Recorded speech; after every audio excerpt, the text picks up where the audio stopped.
Hello friends, welcome to ULO channel.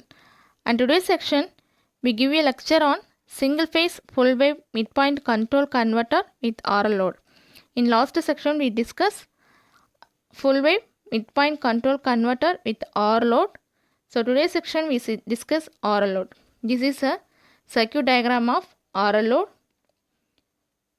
So the secondary winding of the transformer is center tapped at a point is denoted by N. So upper point is denoted by A and lower point is denoted by B. So in single phase transformer, we give single phase AC supply. The current flow from primary winding and plus induced both the secondary winding. So supply voltage Vs equal to Vm sin omega t. When A is positive with respect to B or N, so the current flow in this direction. When gate pulse is provided to turn on thyristor T1 and current starts flow conducting anode to cathode. So current flow passes from A to transistor T1 to RL load to N. So the output voltage appears across the RL load. When B is positive with respect to A, so SCR T2 starts conduct. So the current path flow this direction. So B2 T1 to RL load to N. Once the SCR T1 is turned on, the current built up in the inductive load. So maintaining the SCR T1 in the on state up to the period when V1 goes negative. Once V1 goes negative, V2 became positive. So immediately turn on the SCR T2 which takes up the load current. So the peak voltage that appears across the thyristor is 2 Vm. That is the maximum value of complete transformer secondary voltage. The load may be continuous or discontinuous depending upon the load inductance value. The load current is continuous if the inductance value is greater than the critical value. It is discontinuous, the inductance value is less than the critical value. So this is a fundamental waveform. This is a full wave rectifier. So we get output voltage both positive as well as negative half cycle. So normally we use RL load at 0 to alpha. No thyristor will conduct. So output is 0. When omega t equal to alpha, that is when we give firing pulse, the thyristor will start conduct. So we get output voltage at alpha to pi. But in this circuit we use inductive load. So we get voltage drop across non-conducting thyristor or negative half cycle. So next, the current is always continuous output current both positive and negative half cycle due to inductive load.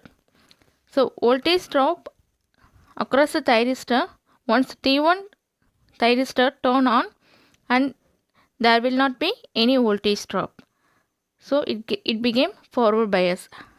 At the same time, negative half cycle T2 conduct and has BT1 has blocked the 2 times of voltage, that is minus 2 Vm. In the same manner, when T1 conduct and BT2 needs to block the 2 times of voltage. Now we can derive the output voltage, that is V0 equal to 1 by pi to the limit 0 to pi, because we get the output voltage from both positive as well as negative half cycle to the limit 0 to pi.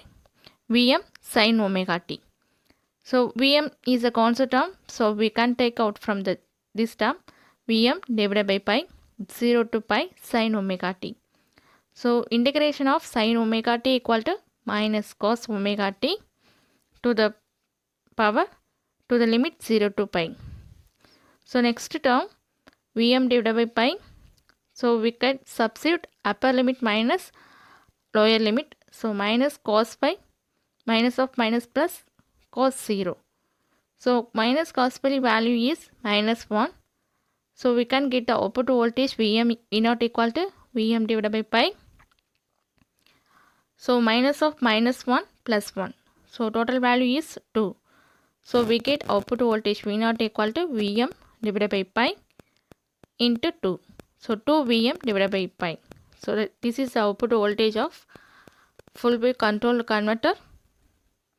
And then we can derive average output current, that is I naught equal to V naught divided by R. So already we get V naught value. So substitute this value I naught equal to 2 Vm divided by pi into R.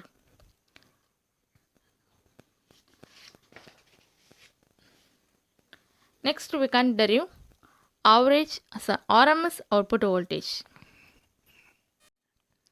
Now we can derive RMS output voltage, that is ARMS equal to 1 by pi 0 to pi Vm squared sin squared omega t into d omega t. So 1 by pi 0 to pi Vm squared sin squared omega t into d omega t to the power 1 by 2. So we can take root mean square value of Vm squared equal to Vm. So remaining term 1 by pi 0 to pi. So sin square omega t can be replaced by 1 minus cos 2 omega t divided by 2 into d omega t to the power 1 by 2. So Vm. So we can take 2 from this side. So 1 by 2 by. So integration of 1 into omega t. Integration of minus cos 2 omega t equal to minus sin 2 omega t divided by 2. To the limit 0 to pi to the power 1 by 2. So further we can derive the equations Vm equal to 1 by 2 by, we can substitute upper limit minus lower limit. So pi minus 0 minus sin 2 by divided by 2 plus sin 0 divided by 2. So sin 2 pi value and sin 0 value is 0. So we can eliminate this term. So further we can derive the equations Vm 1 by 2 by into pi. So now we get V naught RMS equal to Vm divided by root 2. So RMS output current equal to I naught RMS equal to V naught RMS divided by R. So we put V naught RMS from this term. So we get I naught RMS equal to Vm divided by root 2 into R. Thanking you for watching this video.